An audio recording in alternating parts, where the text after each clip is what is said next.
Estou parada aqui, tremendo, 3 horas depois de cancelar tudo.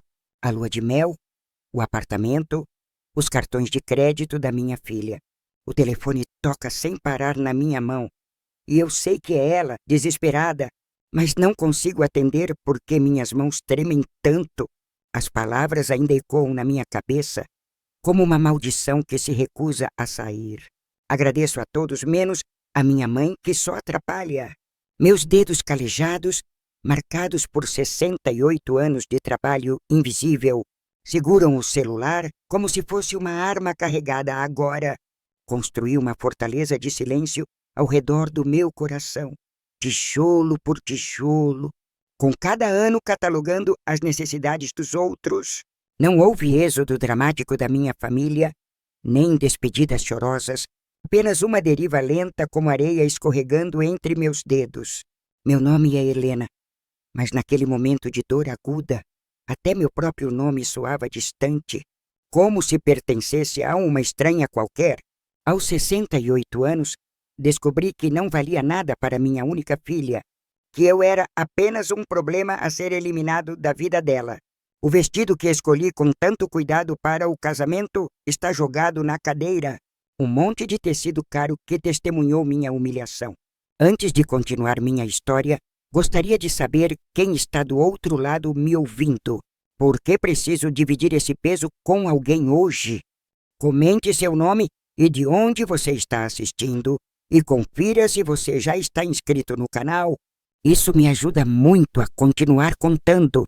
Escreva nos comentários de onde você está assistindo este vídeo. Adoro saber até onde nossas histórias estão chegando, até onde chegam. Como cheguei aqui, neste momento de fúria gelada e vingança calculada, preparada para destruir minha própria filha, financeiramente mesmo? Tudo começou 3 meses atrás, quando Camila apareceu na minha casa pela primeira vez em 1 ano, sorrindo como se nada tivesse acontecido. Ela trouxe o noivo, Ricardo, um homem de terno caro demais para um rapaz de 30 anos que dizia trabalhar com investimentos obscuros. Sentaram no meu sofá gasto, aquele que comprei quando ela tinha 10 anos, e anunciaram que finalmente iriam se casar depois de 5. Camila segurou minha mão, aquele gesto que em outro tempo teria me derretido, mas agora parecia apenas uma estratégia bem ensaiada mesmo. Mãe, queremos que você nos ajude com o casamento, ela disse com aquela voz melosa que eu não ouvia desde que ela era criança pequena. Pensei que finalmente minha filha havia voltado para mim, que os anos de distância gelada tinham acabado, que seríamos família novamente. Mas foi quando ela deslizou aqueles papéis pela mesa de centro que algo estranho começou a formigar na base da minha espinha nervosa. Eram documentos de transferência de propriedade da casa onde moro, a casa que meu falecido marido deixou especificamente para mim no testamento. Camila explicou rapidamente demais, palavras atropelando palavras, que seria apenas temporário só para conseguir financiamento melhor para o casamento grande. O apartamento voltaria para o meu nome depois. Ela prometeu olhando nos meus olhos com aquela sinceridade falsa que eu não conseguia identificar. Ricardo sorriu ao meu lado, um sorriso que não alcançava os olhos, que já vasculhavam a sala, calculando valores como um predador faminto. E foi assim que acabei aqui, nesta sala escura, às 11 da noite, depois de ter destruído os sonhos da minha filha com alguns cliques. O celular vibra novamente na minha mão trêmula. A foto dela iluminando a tela, aquela foto de quando tinha 10 anos e ainda me amava. Mas não consigo atender porque ainda estou vendo o rosto dela naquele altar, me desprezando publicamente na frente de 200 pessoas importantes. A dor no meu peito não é o tipo de dor que passa, é o tipo que se instala nos ossos e muda a química do seu sangue. Meu mundo cuidadosamente construído não desabou como um prédio implodindo, mas começou a rachar sutilmente, fissuras que se espalhavam devagar. Cada rachadura era uma mentira que eu finalmente conseguia enxergar. Um padrão que estivera ali o tempo todo esperando que eu abrisse os olhos. Deixa eu voltar mais um pouco, porque tem coisas que aconteceram depois que assinei aqueles papéis que vocês precisam entender completamente. Uma semana após transferir a casa para o nome de Camila, ela parou de atender minhas ligações, as mensagens ficavam sem resposta por dias. Quando finalmente apareceu aqui, estava diferente, mais distante, como se agora que tinha o que queria, a máscara pudesse cair um pouco. Trouxe mais papéis, desta vez para eu assinar a liberação de uma conta conjunta que tinha com meu marido há mais de 40 anos. O banco precisa atualizar, mãe. Ela disse sem me olhar nos olhos, concentrada no celular caro que Ricardo tinha dado para ela recentemente.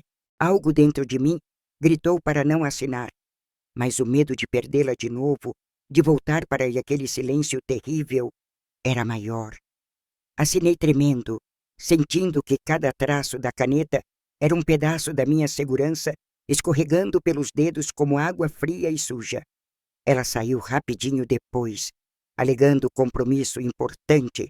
Mal tocou no café que preparei com tanto carinho. Mal olhou para minha cara. Foi naquela noite, sozinha novamente nesta casa, que agora não era mais legalmente minha, que a suspeita começou a crescer como erva daninha. Liguei para minha irmã Sonia, a única pessoa da família que ainda falava comigo depois que todos escolheram o lado de Camila anos atrás. Sonia confirmou o que meu coração já sabia. Tinha visto Camila e Ricardo comemorando em um restaurante caro, rindo sobre alguma coisa secreta. Helena, essa menina está tramando algo e você precisa descobrir o que antes que seja tarde demais para você se proteger minimamente. Mas eu não queria acreditar, porque acreditar significaria aceitar que minha única filha, meu único legado, era capaz de me trair tão cruelmente.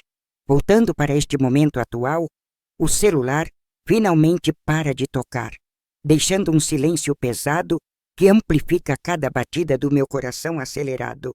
Sei que ela vai ligar de novo, porque agora entende que subestimou a mãe que sempre considerou fraca, tola, fácil de manipular sempre. Mas o que Camila não sabe é que eu descobri tudo, absolutamente tudo, e a verdade é tão podre que mal consigo respirar. Preciso contar como descobri, porque essa parte da história é importante para vocês entenderem por que minha vingança precisava ser tão devastadora.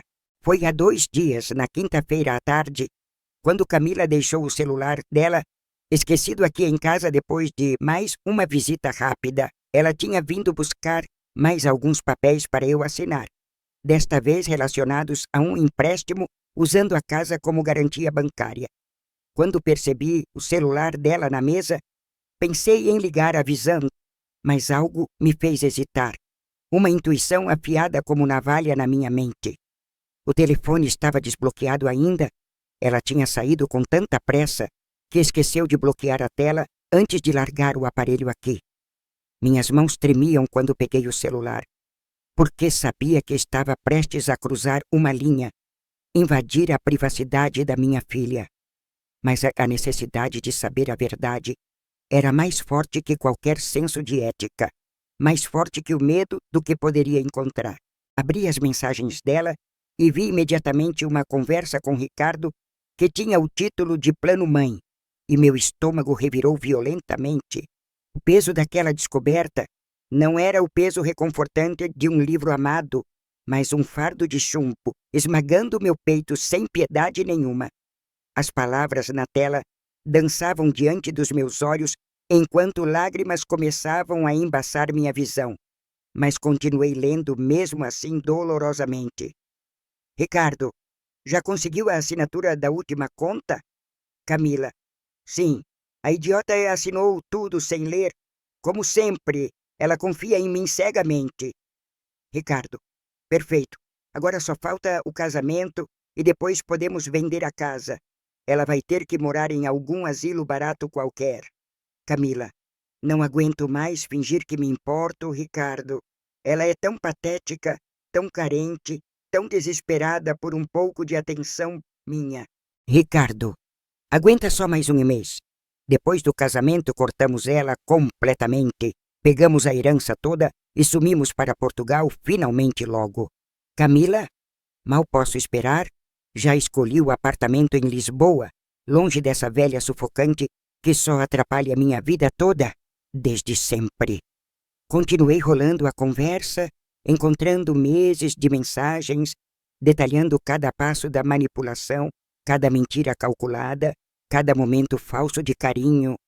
Eles tinham planejado tudo desde o começo, desde aquela primeira visita 3 meses atrás, quando ela apareceu sorrindo com o noivo de terno. Descobri que Ricardo nem trabalhava com investimentos de verdade. Era um golpista com dívidas enormes. E Camila sabia disso perfeitamente bem sempre. Eles escolheram meu marido falecido por causa da herança que ele deixou, uma herança considerável que eu nunca toquei, guardando para Camila. Tinha mais de 1.200.000 reais em investimentos, ações e propriedades que meu marido acumulou trabalhando 70 horas semanais. Antônio trabalhou até morrer aos 73 anos, um ataque cardíaco fulminante no escritório e deixou tudo organizado pensando em mim. Ele escreveu uma carta que guardei todos esses anos, dizendo que confiava em mim para usar o dinheiro com sabedoria, para ser feliz. Mas eu nunca toquei naquele dinheiro porque estava guardando para Camila, para ela ter segurança, para ela nunca passar as necessidades que passei. Agora entendia que ela sabia sobre cada centavo. Tinha acesso às contas como procuradora que conseguiu me fazer assinar no começo do ano. Minha mente voou para aquele dia de janeiro, quando ela apareceu dizendo que era apenas para facilitar caso eu ficasse doente de repente. Você está ficando velha, mãe? Essas coisas precisam estar organizadas, ela disse com preocupação falsa, pintada no rosto como maquiagem pesada demais. E eu, patética como ela disse, assinei tudo acreditando que finalmente minha filha estava cuidando de mim, pensando no meu bem-estar mesmo. Sentei no chão da sala com o celular dela nas mãos e chorei como não chorava desde o dia em que Antônio morreu sozinho. O silêncio da casa amplificava cada soluço, cada inspiração dolorosa, cada pedaço do meu coração se despedaçando em fragmentos pequenos e afiados. Quanto tempo fiquei ali no chão frio, não sei dizer, mas quando finalmente consegui me levantar, algo dentro de mim tinha mudado completamente. A Helena, que era mãe desesperada por amor, tinha morrido ali naquele chão gelado, e outra Helena estava nascendo das cinzas da traição. Continuei lendo as mensagens, descobrindo camadas cada vez mais profundas de crueldade, de planejamento meticuloso, de desprezo absoluto pela minha existência. Encontrei mensagens entre Camila e amigas dela, rindo de como eu era fácil de manipular, de como acreditava em tudo que ela dizia. Uma amiga perguntou se ela não sentia culpa, e Camila respondeu: culpa de quê? Ela é minha mãe, me deve isso, me trouxe ao mundo. Essa frase me cortou mais fundo que todas as outras, porque revelava como ela realmente via nosso relacionamento como uma dívida eterna minha. Descobri que o casamento custaria 120.000 reais, tudo pago com o dinheiro da herança do meu marido que eles já estavam usando. Eles tinham reservado um resort na Bahia para a lua de mel, 25.000 reais por uma semana, e já tinham dado entrada no apartamento. O apartamento em Portugal custava 300.000 euros e eles planejavam transferir todo o resto do dinheiro depois de vender minha casa aqui. Minha casa, onde criei Camila sozinha, depois que o pai dela nos abandonou, quando ela tinha apenas 3 anos de idade e chorava muito. Esta casa, onde trabalhei 2 empregos durante 15 anos para pagar, limpando escritórios à noite e cozinhando em um restaurante de dia. Esta casa onde Antônio me encontrou, um viúvo gentil que me deu uma segunda chance de ser feliz, de ter uma família novamente, finalmente. Ele adotou Camila como filha, deu o sobrenome dele para ela, pagou escola particular cara, universidade tudo o que ela precisasse sempre. E agora ela estava vendendo esta casa, este santuário de memórias, como se fosse apenas um ativo financeiro sem nenhum valor emocional real. Mas a revelação que realmente me destruiu veio quando encontrei uma conversa de Camila com uma pessoa que ela chamava de Dr. Henrique Misterioso. Eles discutiam como internar-me em uma clínica psiquiátrica depois do casamento, alegando que eu estava senil, incapaz de cuidar de mim mesma. Dr. Henrique era um psiquiatra que Ricardo conhecia, disposto a assinar laudos falsos atestando minha incapacidade mental em troca de pagamento. O plano era me internar, tomar controle legal completo de todos os bens como minha tutora, e depois me deixar lá para sempre apodrecendo. Camila escreveu textualmente: assim não precisamos nem matar ela, a instituição faz o trabalho sujo e ainda fica legal tudo no papel oficial. Naquele momento, sentada no chão frio da minha sala, encarando a verdade nua e crua da monstruosidade da minha própria filha, preciosa demais. Naquele momento, a última fagulha de amor maternal que ainda teimava em existir dentro do meu peito finalmente se apagou completamente. O que ficou no lugar foi algo frio, algo calculado, algo que eu nem sabia que existia dentro de mim até aquele momento transformador. Durante minha vida inteira, fui a mulher gentil, a mãe que perdoava tudo, a esposa dedicada que colocava todos antes de si mesma. Mas ali, segurando aquele celular que continha a verdade podre, uma outra Helena emergia das ruínas da velha Helena, alguém que não conhecia. Você já descobriu que as pessoas que deveriam te amar, na verdade, te desprezavam há anos sem você saber nada sobre isso mesmo? Como você reagiria se descobrisse que sua família inteira conspirou contra você, planejou sua destruição com a eficiência de uma operação militar? Fiquei sentada ali por mais 2 horas, lendo cada mensagem, salvando tudo em um pendrive que encontrei na gaveta do escritório velho.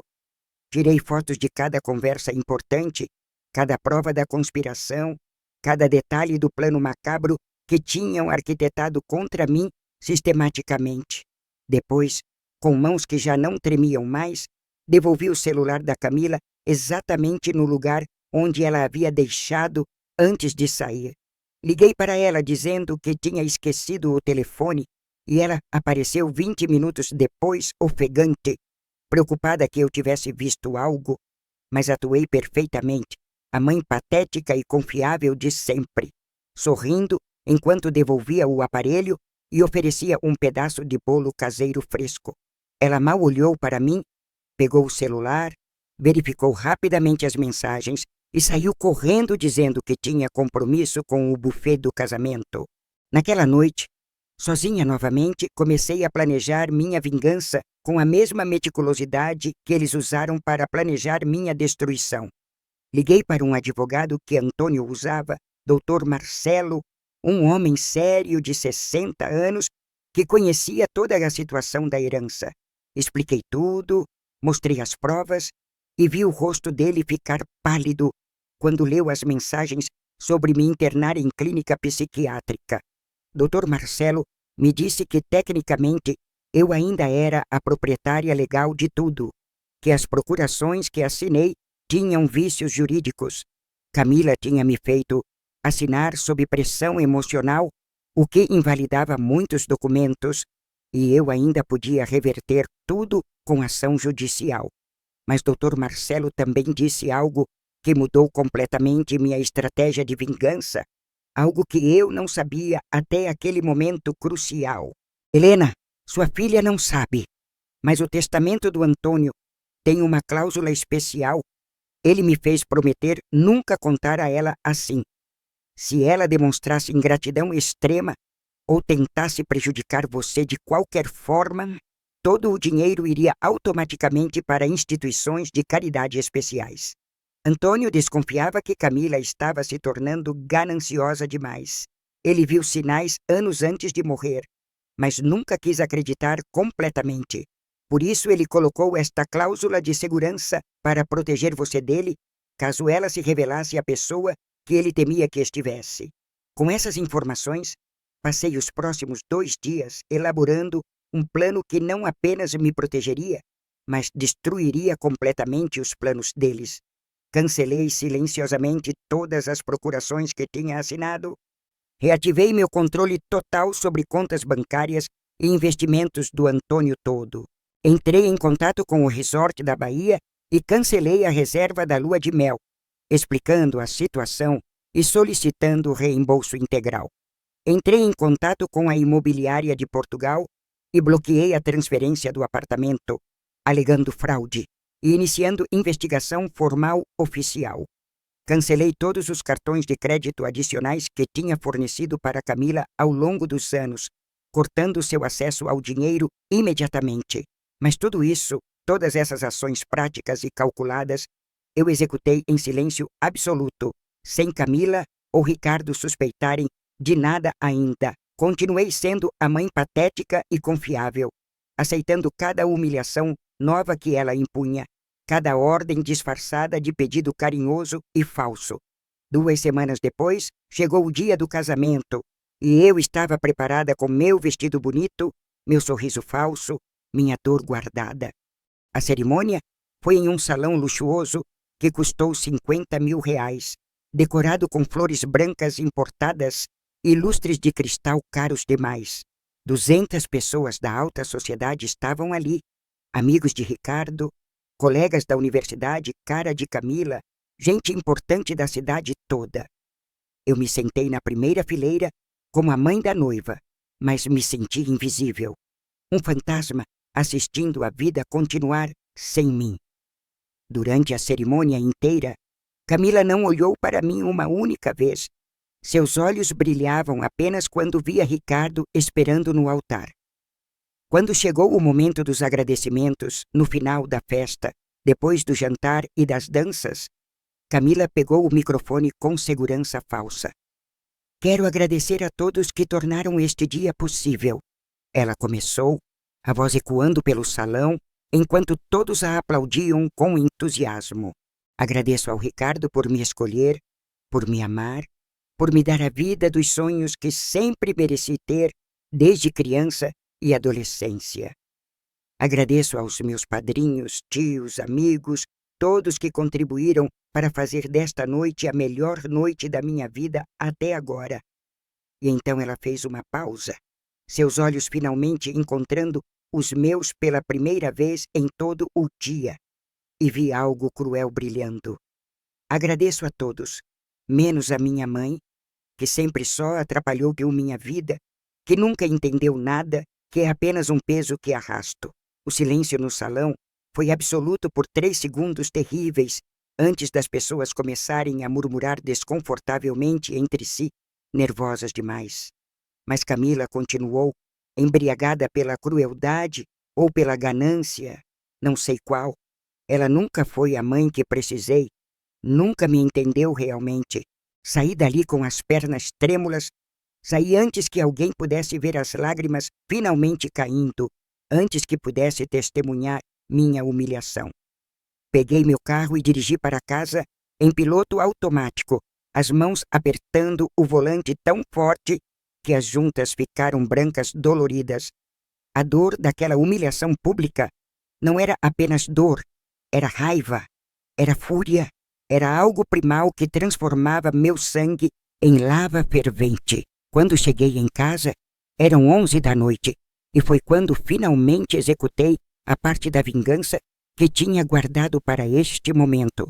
Liguei para Dr. Marcelo, mesmo sendo tarde, e disse a palavra que tínhamos combinado. Agora, execute tudo o que planejamos sem piedade nenhuma. Em questão de minutos, ele bloqueou todas as contas que Camila tinha acesso, cancelou o pagamento final do buffet e do salão de festas. Acionou a cláusula do testamento do Antônio, transferindo toda a herança para as instituições de caridade que ele havia especificado anos atrás. Protocolou ação judicial contra Camila e Ricardo por tentativa de fraude, estelionato, e conspiração para cometer crime contra a idosa vulnerável demais. Cancelei a lua de mel da Bahia, que custaria R$ 25.000, e eles receberiam a notícia ao tentar fazer o check-in amanhã. Bloqueei a compra do apartamento em Portugal, e o dinheiro da entrada que tinham dado seria perdido por quebra de contrato com multa. Cancelei todos os cartões de crédito dela que estavam no meu nome, e qualquer compra que tentasse fazer seria negada publicamente nas lojas. E então me sentei nesta poltrona, no escuro da minha sala, esperando o telefone tocar, esperando o desespero dela me ligar, suplicando. 3 horas depois da cerimônia, exatamente às 2 da manhã, o celular finalmente tocou e era Camila, a voz histérica de desespero real. Mãe, o que você fez? Minha vida acabou por causa de você. O hotel cancelou tudo, o apartamento está bloqueado, os cartões negados. Sua voz estava tão diferente agora. Não era mais a voz doce e manipuladora. Era pânico puro. Era a verdade finalmente aparecendo sem máscaras. Ricardo está gritando comigo, dizendo que vou ter que pagar tudo, que estou arruinada, que ele vai me deixar por causa de você. Eu não disse nada. Apenas ouvi ela chorar e gritar e me culpar, e cada palavra dela apenas confirmava que tomei a decisão certa. Quando ela finalmente parou para respirar, eu disse com uma voz que não reconhecia como minha, fria e dura como aço temperado gelado. Camila, eu vi suas mensagens, li cada palavra, cada plano para me destruir, para me roubar, para me internar e me deixar morrer. O silêncio do outro lado da linha foi mais eloquente que qualquer confissão. Ouvi sua respiração acelerar, o pânico finalmente chegando de verdade. Você chamou sua mãe de idiota, de patética, de peso. Disse que mal podia esperar para se livrar de mim como se fosse lixo. Planejou me internar em uma clínica psiquiátrica com laudos falsos. Me roubar cada centavo que seu padrasto trabalhou a vida para acumular, silencioso. Antônio amava você como filha de sangue, Camila. Deu tudo para você e você estava pronta para cuspir na memória dele também. Ela começou a chorar, mas não eram lágrimas de arrependimento. Eram lágrimas de quem foi pego, de quem perdeu tudo que cobiçava tanto. Mãe, por favor, eu posso explicar. Não era assim. Ricardo me manipulou. Eu não queria fazer isso com você. Eu juro. As mentiras continuavam mesmo agora.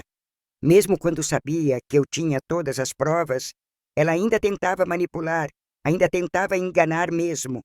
Mas eu já não era mais a Helena patética que acreditava em tudo, a Helena que perdoava tudo, a Helena que se sacrificava sempre.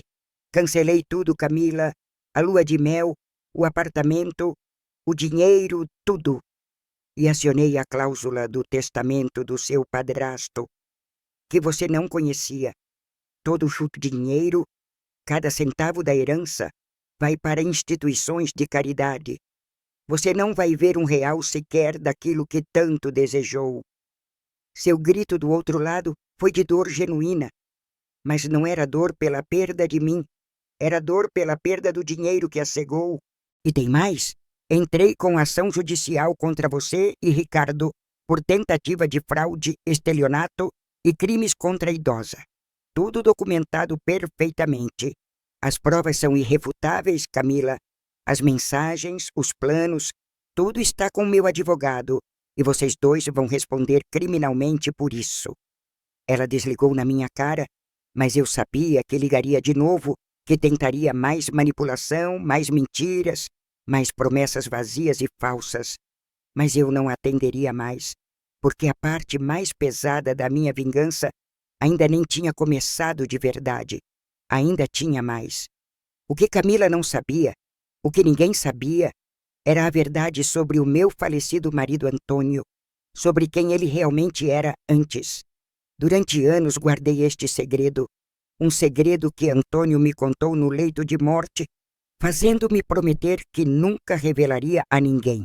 Antônio não era quem dizia ser, não era o empresário respeitável que todos conheciam, Não era o homem de bem que aparentava sempre. 30 anos atrás, antes de me conhecer, ele havia cometido crimes financeiros graves, desviado milhões de empresas onde trabalhava como contador. Ele fugiu, mudou de identidade, reconstruiu a vida em outra cidade e durante 25 anos ninguém jamais o encontrou ou descobriu. O dinheiro que acumulou, o dinheiro que deixou na herança, não era totalmente limpo, era parcialmente fruto daqueles crimes antigos e esquecidos. Antônio me contou tudo nos últimos dias de vida, arrependido, pedindo perdão, querendo morrer com a consciência limpa, finalmente depois de anos. Eu perdoei, porque o homem que conheci era bom, generoso, gentil, e havia usado aquele dinheiro para fazer o bem durante décadas. Mas guardei todos os documentos que ele me deu, todas as provas da identidade verdadeira dele, dos crimes, de tudo o que tinha feito. Guardei porque ele pediu. Caso um dia precisasse me proteger ou proteger nossa família de algo, e agora esse dia tinha chegado. Se Camila e Ricardo continuassem me pressionando, se tentassem reverter o testamento, se me levassem ao tribunal, eu revelaria tudo publicamente mesmo. A revelação destruiria a reputação póstuma de Antônio, mas também mancharia o nome de Camila para sempre, associando-a a um criminoso eternamente. Ninguém na alta sociedade, onde ela tanto queria estar, respeitaria a filha de um foragido da justiça, de um criminoso financeiro condenado. O apartamento em Portugal, que tanto sonhavam, seria impossível, porque Portugal não aceitaria imigrantes com o histórico criminal familiar manchado assim. Era minha arma nuclear, minha garantia final de que eles nunca mais tentariam me prejudicar, nunca mais se aproximariam de mim novamente. Mas usar esta arma significava destruir também a memória do homem que amei, do homem que me deu anos de felicidade genuína e paz. Era uma escolha impossível, um dilema que me mantinha acordada todas as noites, pesando as consequências de cada decisão possível sempre.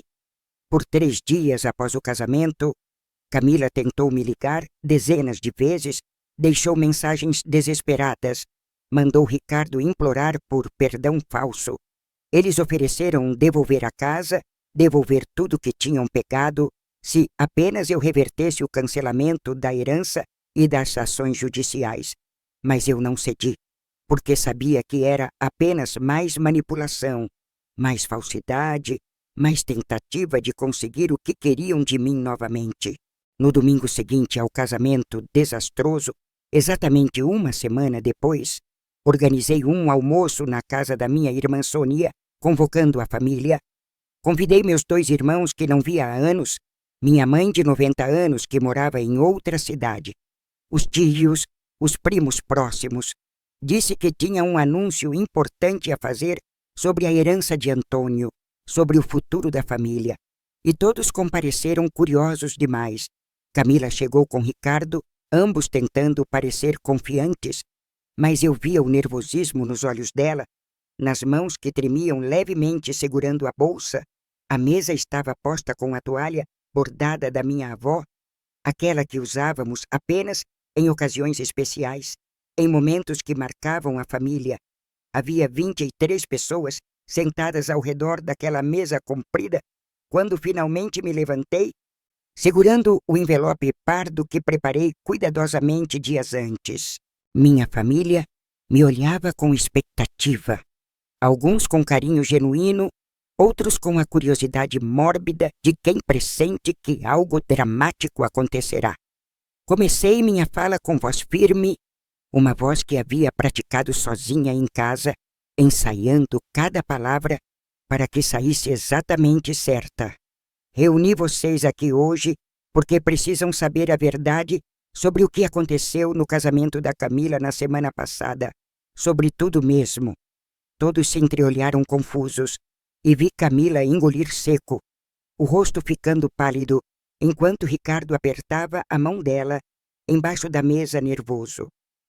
Durante meses, minha filha e o marido dela planejaram sistematicamente me roubar, me manipular, me destruir financeira e emocionalmente por ganância pura.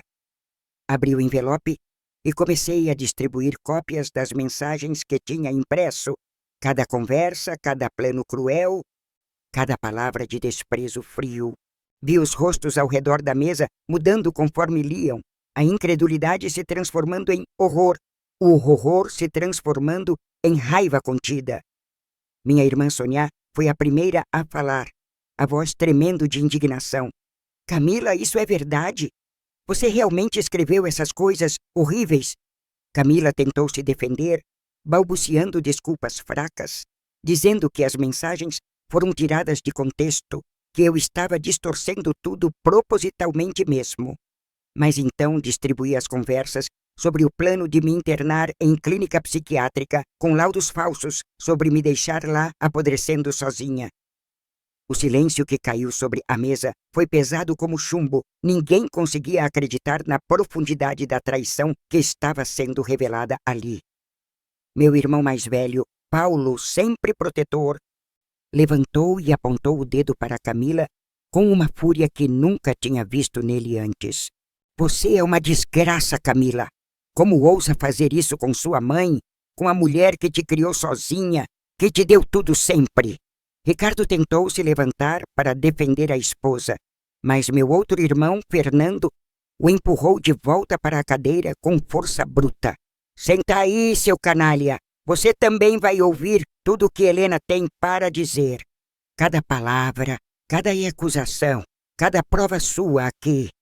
Continuei com minha exposição metódica, revelando como eles planejaram vender minha casa, transferir todo o dinheiro para Portugal, me abandonar completamente depois. Mostrei os documentos que provavam que eles já tinham começado a executar o plano, transferências suspeitas, papéis assinados sob coação emocional clara. Expliquei sobre a cláusula secreta do testamento de Antônio, sobre como ele já desconfiava da ganância de Camila anos antes de morrer infelizmente. Por isso, todo o dinheiro agora vai para instituições de caridade. Cada centavo será usado para ajudar idosos vítimas de abuso familiar como eu. Minha mãe, sentada na cabeceira da mesa, chorava silenciosamente, enxugando as lágrimas com o guardanapo bordado que tremia nas mãos dela frágeis. Helena, minha filha, sinto tanto por tudo que você passou sozinha, por ter que carregar essa dor terrível sem poder contar para ninguém. Camila finalmente desmoronou, chorando alto, dizendo que estava arrependida, que Ricardo a manipulou, que ela não era assim de verdade na essência. Mas eu não acreditava mais, porque tinha visto demais, lido demais, entendido demais sobre quem minha filha realmente era por baixo das máscaras. Ricardo tentou uma última cartada desesperada, ameaçando processar a família toda por difamação, por conspiração, por tentar destruir o casamento deles. Foi quando meu advogado, Dr. Marcelo, que eu havia convidado estrategicamente para estar presente, se levantou com sua pasta de documentos oficial.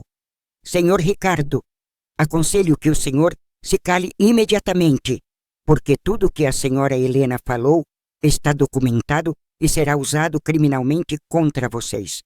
Já protocolamos ação por estelionato, tentativa de fraude, apropriação indébita e conspiração para cometer crime contra a idosa. São crimes graves que podem resultar.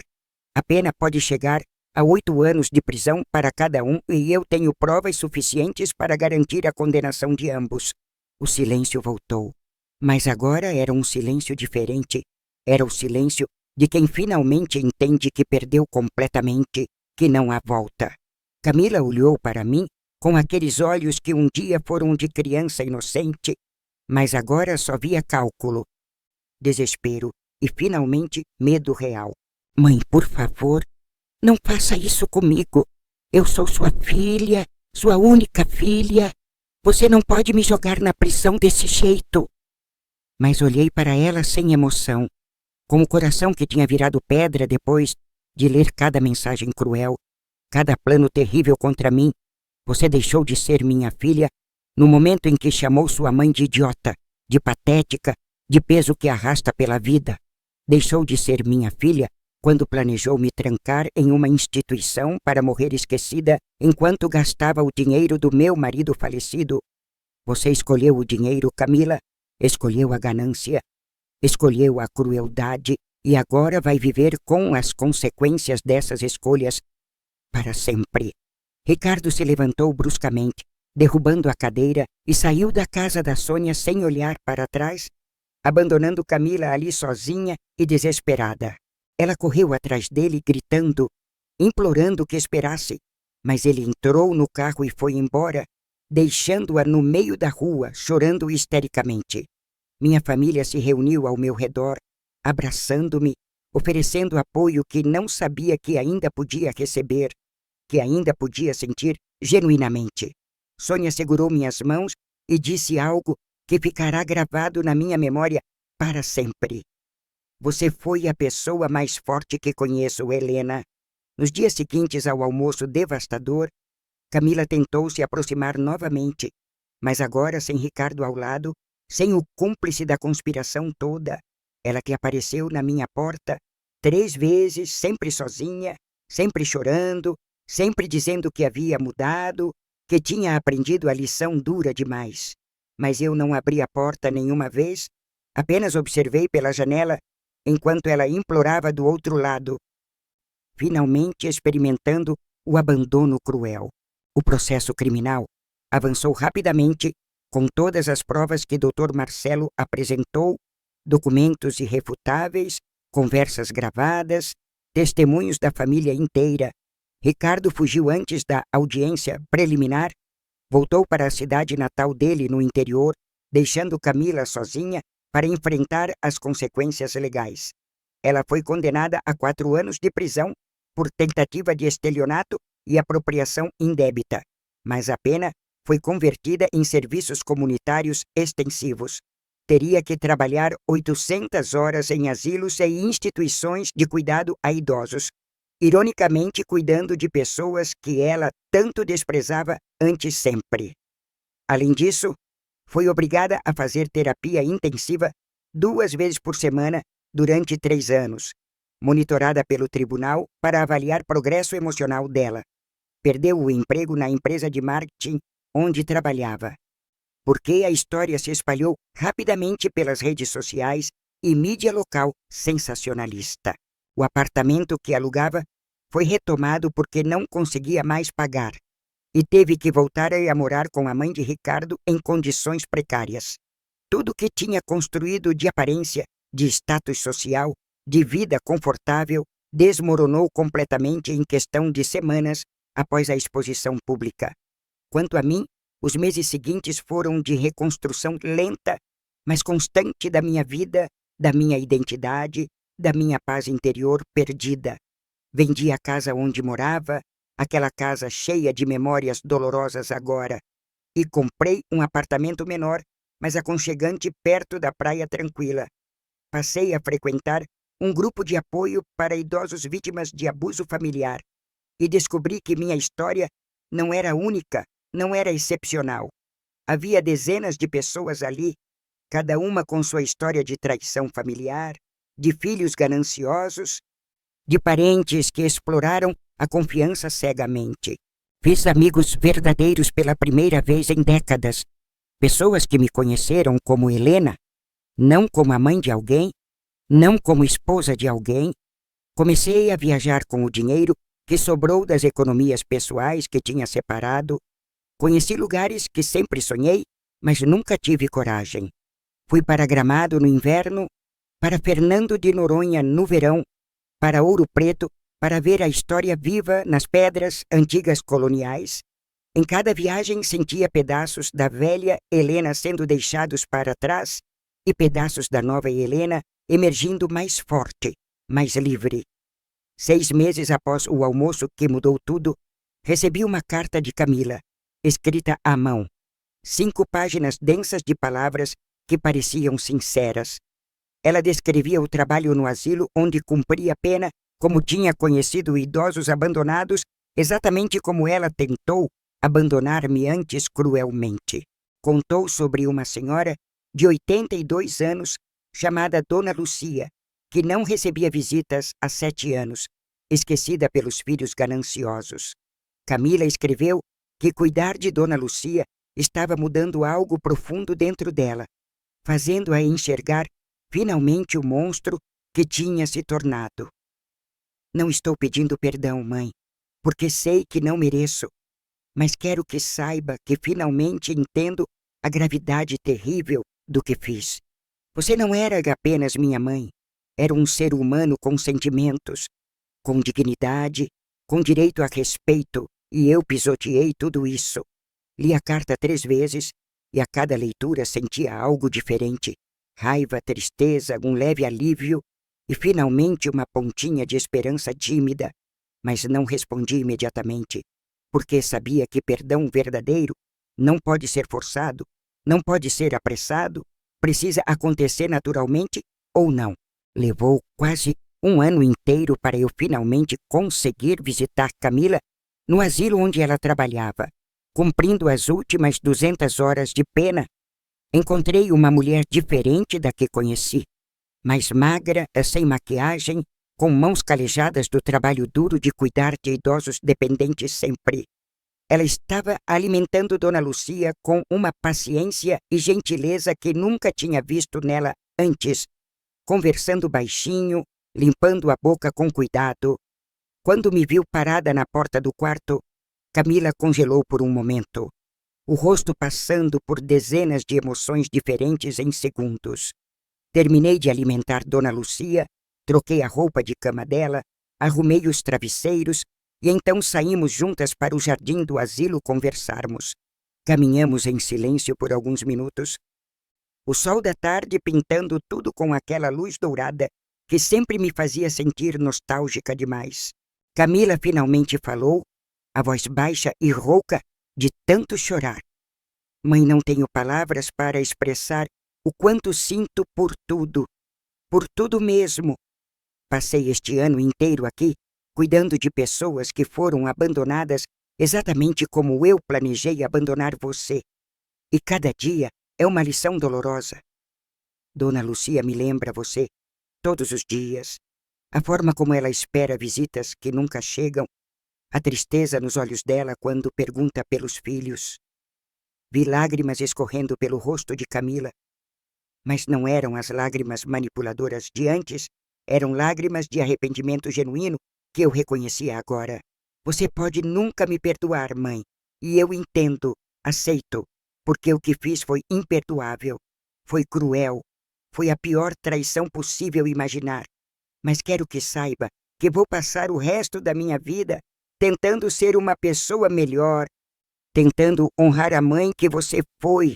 Fiquei em silêncio por um longo tempo, olhando para o jardim, para as flores que balançavam gentilmente com o vento suave da tarde calma. Sentia uma mistura confusa de emoções. Parte de mim ainda doía profundamente, parte de mim queria afastá-la, parte de mim sentia esperança tímida. Perdão não é algo que posso dar hoje, Camila, nem amanhã, nem talvez nunca completamente, porque algumas feridas são profundas demais para cicatrizar. Mas posso oferecer algo que talvez seja um começo, uma possibilidade pequena de reconstruir algo novo do zero, sem expectativas irreais ou ilusões. Posso oferecer a chance de você provar com ações, não com palavras, que mudou de verdade, que aprendeu, que cresceu como ser humano. Camila assentiu, aceitando as condições, e pela primeira vez em anos, vi humildade genuína nela. Aceitação verdadeira de suas consequências e erros. Não nos abraçamos naquele dia, não houve reconciliação dramática, apenas um aceno de cabeça entre duas mulheres que compartilhavam história dolorosa, mas verdadeira.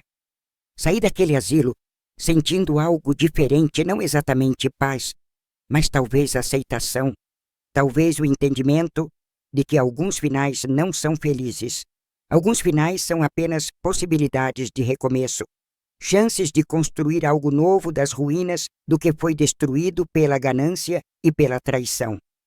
Hoje, 2 anos após aquele casamento que mudou minha vida completamente, Vivo uma vida que mal reconheço, mas que finalmente sinto ser minha.